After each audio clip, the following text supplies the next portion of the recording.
Have you ever said something in anger that you wished you could take back? Isn't it amazing?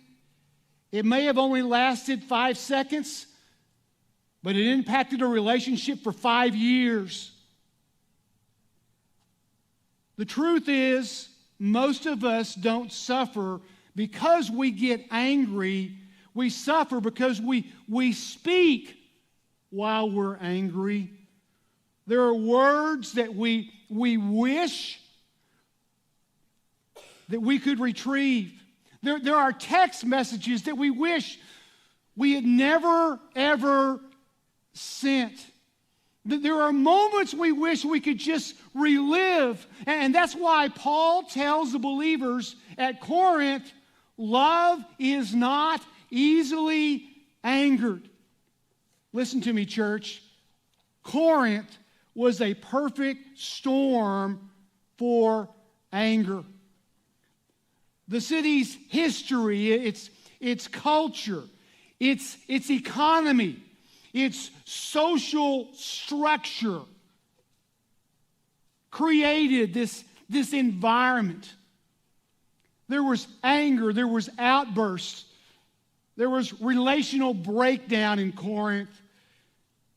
And it wasn't just common, it was predictable. Let me tell you why. Corinth was a pressure cooker city. It was one of the most intense, fast-paced, competitive cities in the ancient world.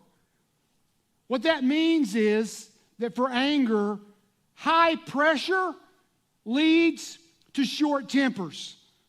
Constant competition leads to relational friction. Crowded living leads to daily conflict. Economic stress leads to family tension.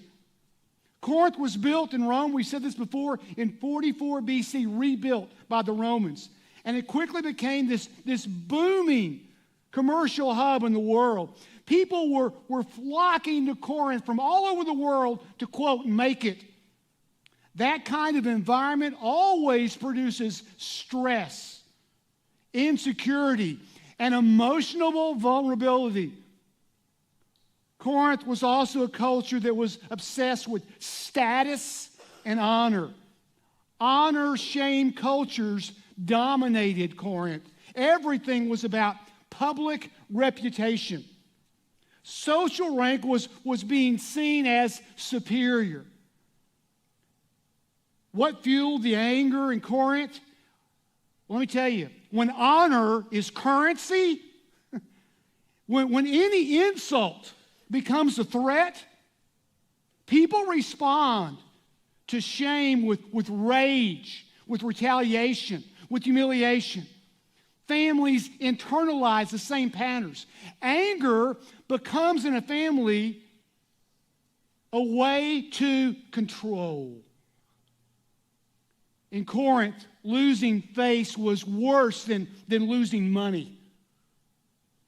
So anger became in Corinth this defensive reflex to protect your status.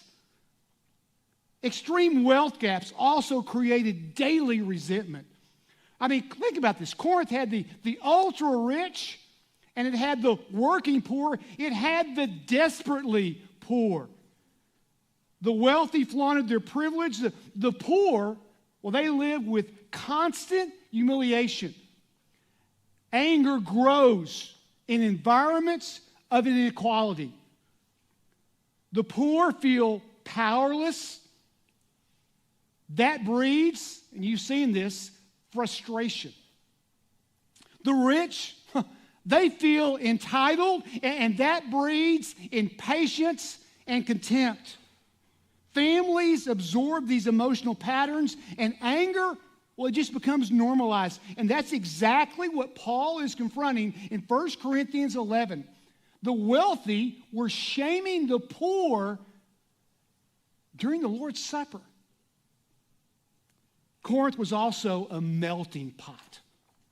I mean, you had, think about this, Greeks, Romans, Jews, the freed slaves, merchants, sailors, soldiers, immigrants, and they were all packed together in this picture. Why does that matter?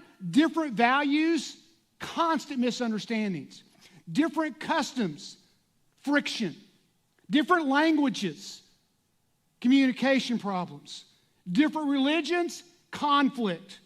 And when people from radically different backgrounds live in tight quarters, anger becomes a common response.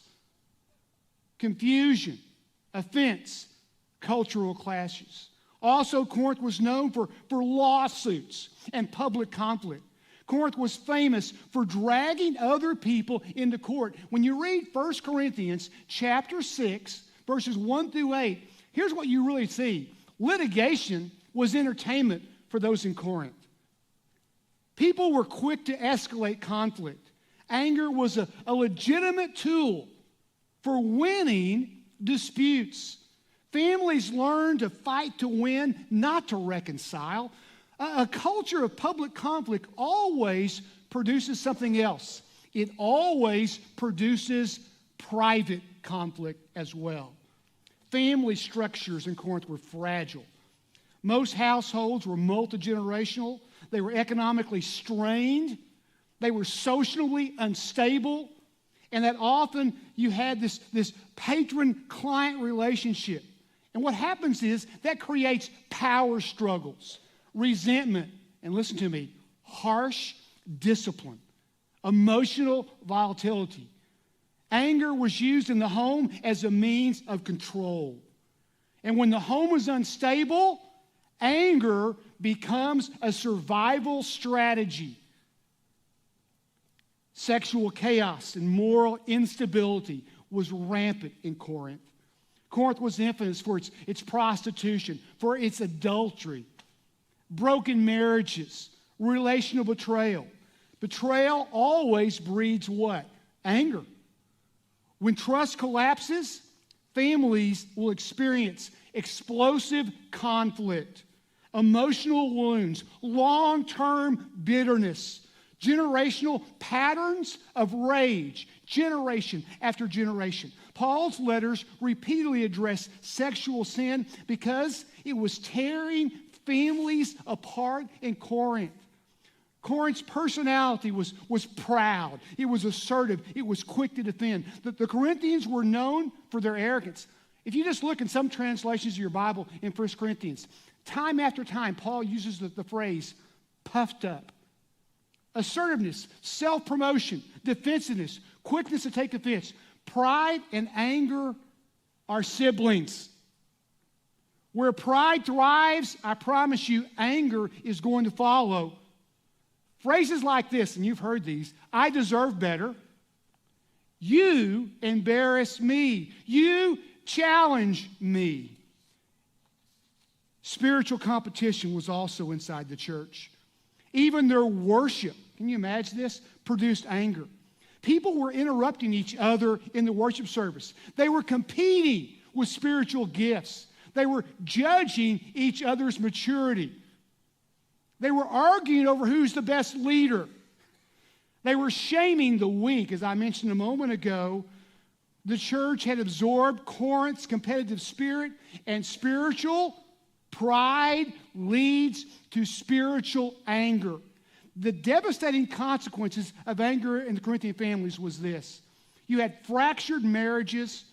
You had generational bitterness. You had public shame. You had broken trust. You had emotional wounds. You had relational instability. And you had church division. Paul's love chapter, listen to me, it is not poetic. It is surgical. He's cutting out the cancer of anger that was destroying families in the church. So let's jump into 1 Corinthians. We're going to start in chapter 12, verse 31, and let's read together. And now I will show you, Paul says, the most excellent way. If I speak in the tongues of men or of angels but do not have love, I'm only a resounding gong or a clanging cymbal. If I have the gift of prophecy and can fathom all mysteries and all knowledge, if I have faith that can move mountains, but do not have love, I am nothing. If I give all I possess to the poor and give over my body to hardship that I may boast, but do not have love, I gain nothing. Love is patient. Love is kind. It does not envy. It does not boast. It is not proud. It is not rude. It is not self-seeking. And finally, it is not easily angered. Everybody in this room, we've been talking about Corinth, but let's be honest. Everybody in this room knows what anger feels like. I mean, a rude driver cuts you off. A spouse says something hurtful. A co-worker takes credit for your work. Someone posts something offensive online about you.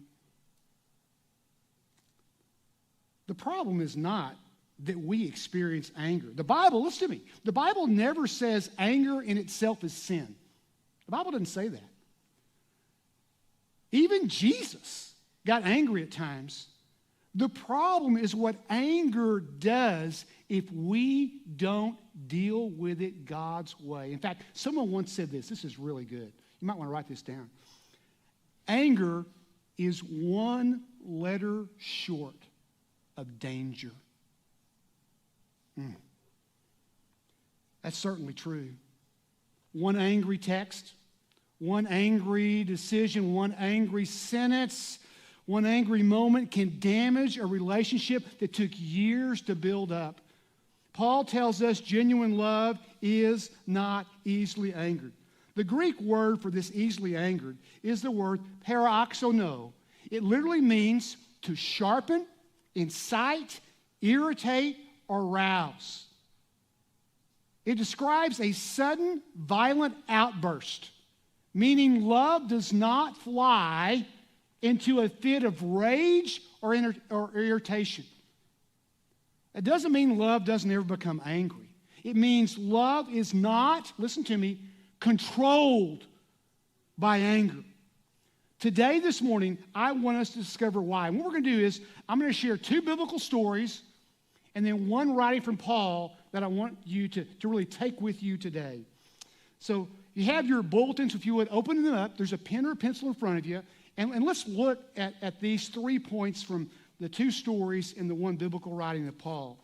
First of all, uncontrolled anger distorts God's character.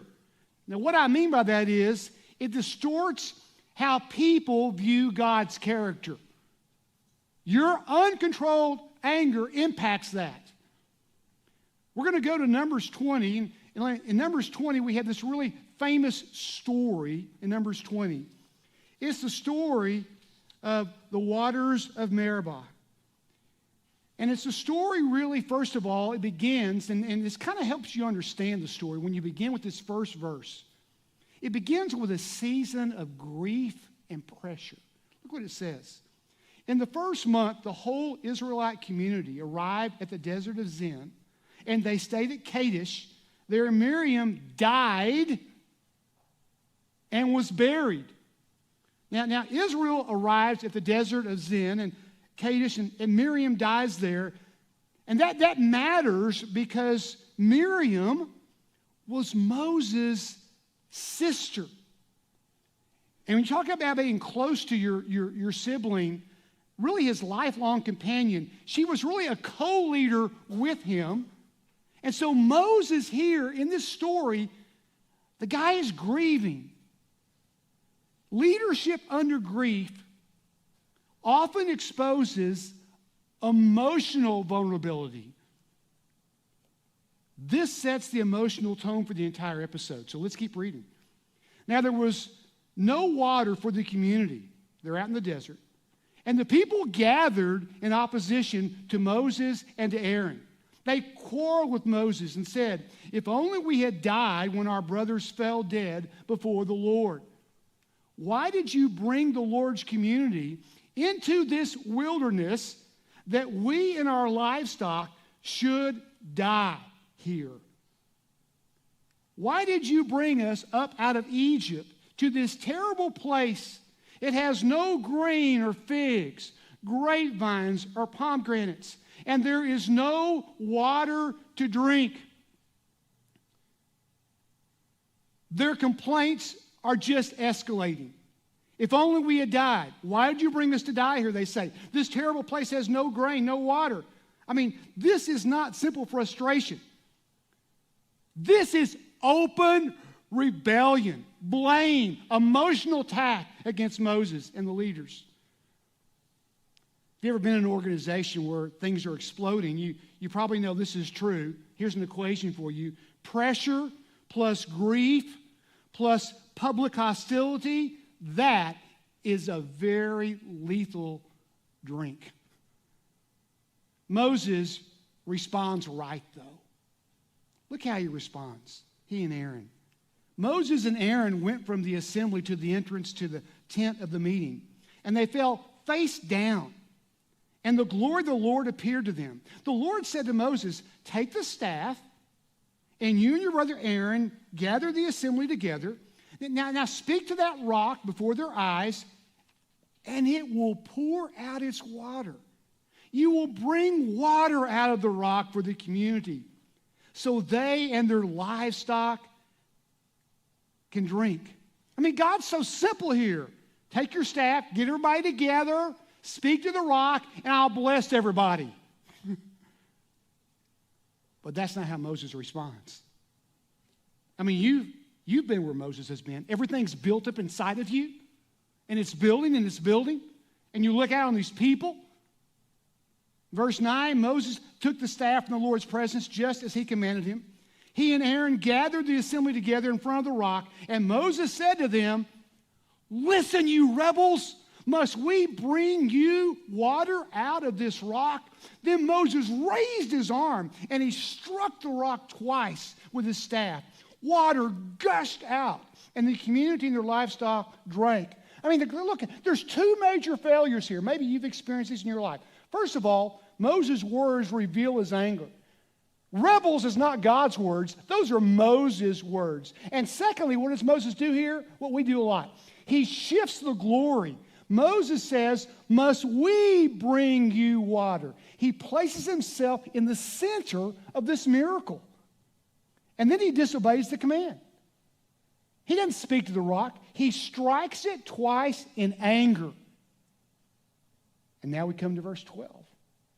We got to talk about the reality of anger this morning. And that's judgment. But the Lord said to Moses and Aaron, because you did not trust me enough to honor me as the holy in the sight of the Israelites, you will not bring this community into the land I give them. Moses' anger cost him a lifelong dream.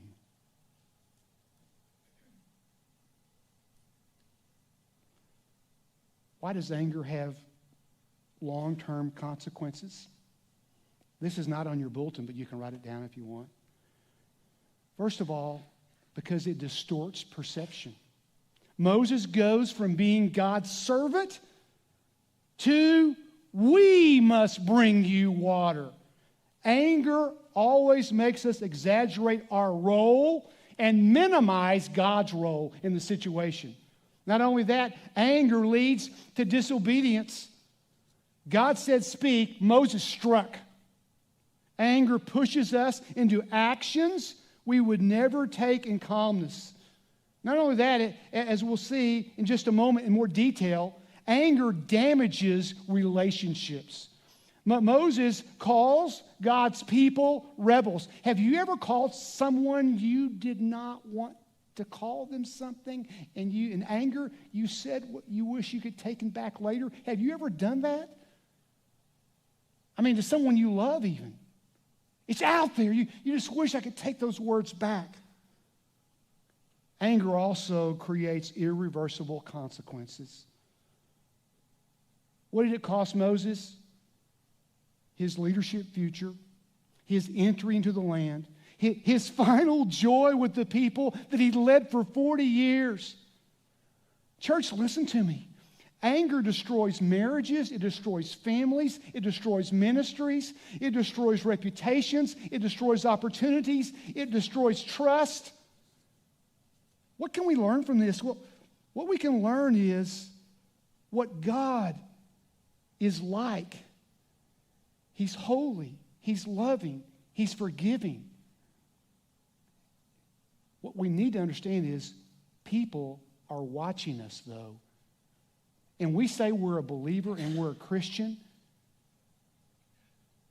Our very anger can hurt someone's perception of who God is. So uncontrolled anger can distort God's character in the eyes of others. Secondly, write this down. Uncontrolled anger damages relationships. One of the most famous stories in the Old Testament, obviously, is the story of David and Goliath. And we know that when David came back, the songs were being sung that Saul has slain his thousands, but David has slain his 10,000s. And this triggers something in Saul. And in 1 Samuel 18, verse 8, we get to see what it triggers. Look at it with me. Saul was very angry. This refrain displeased him greatly. They have credited David with tens of thousands, he thought, but me with only thousands. What more can he get but the kingdom? And so he interprets this song as a threat to his identity, to his status. Saul becomes then suspicious. Look at verse 9. And from that time on, he kept a close eye on David. He begins watching David with a resentful and paranoid eye. And then what happens with Saul, you can see this progression. Maybe you've seen this in your life. Maybe you've seen it in your home when you were growing up. Maybe you even struggle with this. Saul becomes violent. The next day, an evil spirit from God came forcibly on Saul. He was prophesying in his house while David was playing the lyre, as he usually did. Saul had a spear in his hand, and he hurled it, saying to himself, I'll pin David to the wall. But David eluded him twice. This is a fit of rage. He hurls a spear at David. And then Saul becomes afraid. Verse 12, Saul was afraid of David because the Lord was with David, but had departed Saul. Anger has now turned from fear to insecurity to obsession. And this is the origin point of Saul's lifelong hatred. So what can we learn about anger and relationships? We must learn this. It shows us, and again, you can write these down if you want, if you write fast. If not, just put anger on your card, and I'll email these to you or text them today to you. First of all, it shows how anger begins with comparison. Saul wasn't angry at David's behavior. He was angry at David's success. Comparison, church, leads to jealousy, and jealousy leads to anger. Secondly, in this story, it shows how anger distorts reality. I mean, think of who David was. David was just this loyal, humble, faithful servant. I mean, he's the employee everybody wants working for them. And Saul imagined David as a threat. Thirdly, it shows how anger escalates when it goes unchecked. Saul's anger went from jealousy, suspicion, fear, rage, violence, and obsession.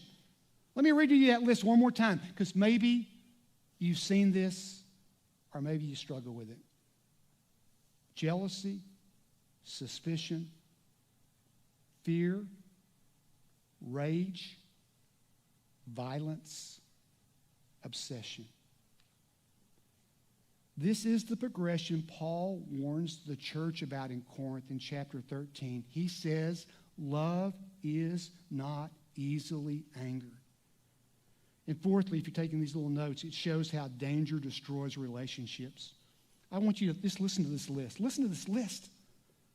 Saul loses his relationship with David, with Jonathan, with Samuel the prophet, with God, with the nation he was leading.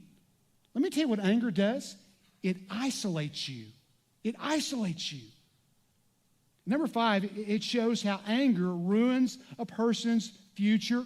What did Saul lose? He lost God's favor. He lost his kingdom. He lost his legacy. He lost his mental stability. Eventually, he loses his life.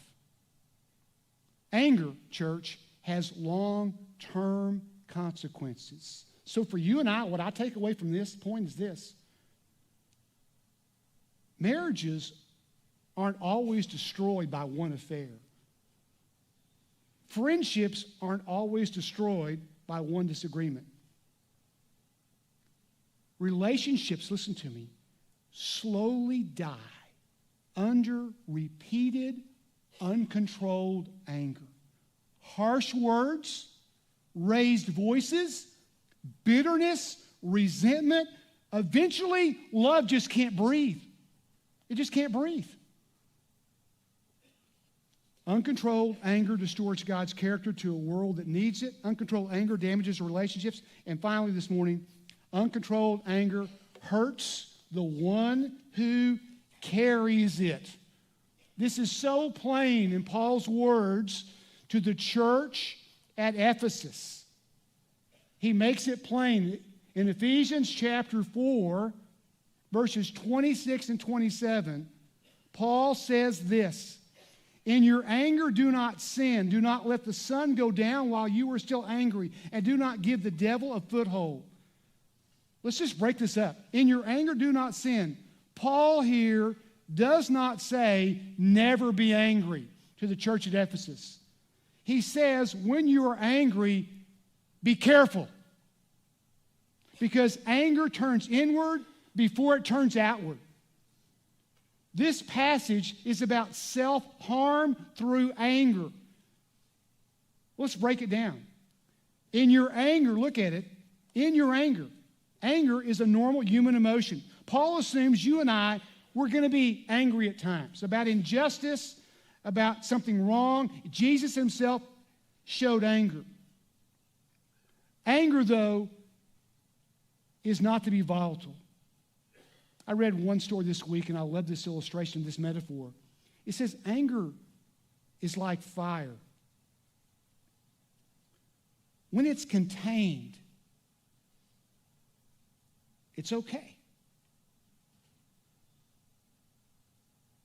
But when anger is unleashed like a fire, it destroys everything in its wake. Wow. Then he says in this verse, do not sin. Anger becomes sin when it becomes action. What Paul does here is he draws a line for you and I between emotion and behavior. Anger becomes sin when? When it turns in your life into bitterness. Some of you sitting there right now, you may have this in your heart. You may have bitterness.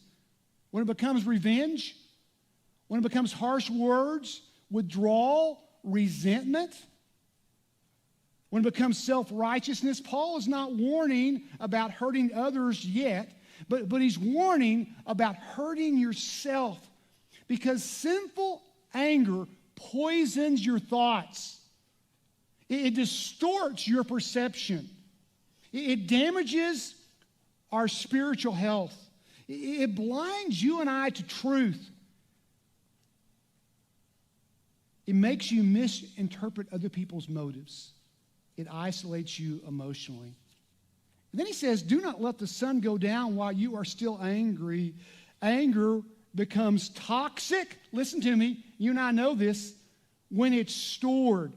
What do you do when you store stuff? How does your body react? You know, some people get headaches. You know, I always get sores in my mouth when I'm storing up something like that. Maybe, does your body react to you when you just hold stuff in? It's toxic.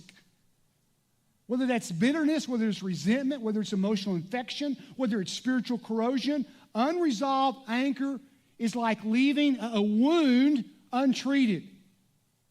It festers. It spreads. It becomes harder to heal. It begins to affect every part of your life.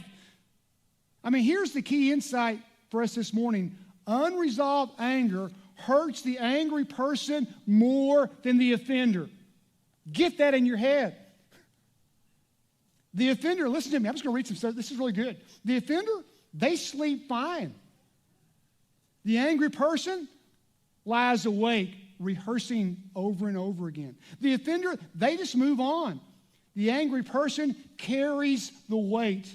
The offender, they forget. The angry person just relives it over and over again. Anger is a prison where the angry person is the inmate. You know, he uses the word foothold, Paul does here to the church at Ephesus. That's a military term, those of you who've been in the military. It means a small piece of ground the enemy can use to invade the whole territory. What is Paul telling the church at Ephesus? Anger is the devil's entry point. Did you hear me? It's the devil's entry point. Because anger blinds judgment. It fuels pride. It justifies sin. It isolates the heart. It erodes trust. The devil's foothold in the angry person brings them down. The person who is angry becomes spiritually vulnerable, emotionally unstable, relationally defensive, mentally exhausted, physically tense. What a list. Spiritually hardened. And then when you put all this together, how anger hurts the one who feels it, let me give you 5 things. And again, I know I'm going fast here. Just put anger on your card. I'll send these to you, but here they are. Anger hurts your mind.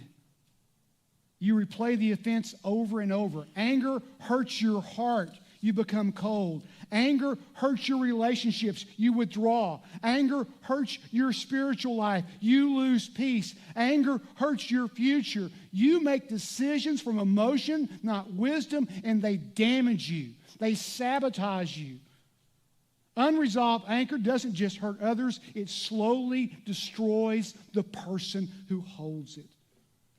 So if I was talking to my sons from this text this morning, I would give them 3 quick practical applications. Guys, what do you take with you? Number 1 is slow down before you respond. I mean, the greatest words you may ever speak during a conflict are these. I need to take a few minutes. They may be the best words you ever speak. Secondly, I would tell my sons, take time to ask, what is underneath your anger? Is it fear? Is it hurt? Is it embarrassment? Is it loneliness? Is it disappointment? Or most likely, it's because you've never dealt with a deeper wound. I mean, this is what I encourage all of you. We've got several great Christian counselors in this community. If this is a problem with you, go see one of them. Get this out.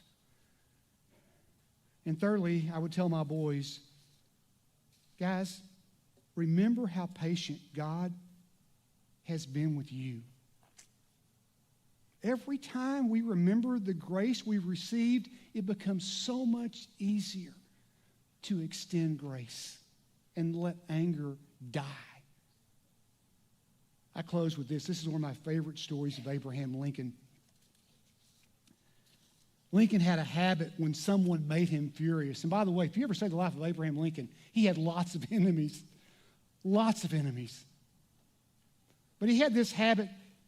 If someone made him furious, he would sit down and he would write down a blistering letter to this person. And I mean, he held nothing back. I mean, every emotion, every criticism, every frustration he had toward this person, he just let him have it. And then Lincoln would take that letter and he would fold it up and he would put it in his desk. And he would never mail it. In fact, many of those letters were found after his death. Someone asked him one time, though, why he wrote them. And Lincoln said this, I write them to let the anger out, that anger will not become my master. Wow. You know, as we leave this morning, every one of us will become angry at one point. It's not a matter of if you will, you're going to become angry. The question is, who will be in control when you become angry? Will the love of Christ control your anger? Paul reminds us that the greatest evidence of spiritual maturity, it's not how loudly we worship, it's not how much Bible we know, it's not how long you've attended church, it's how we love people even when they disappoint us. Because love is not easily angered. Take this verse with you, and I close with this. It's from the half-brother of our Lord Jesus Christ, who said this: be quick to listen, slow to speak, and slow to become angry.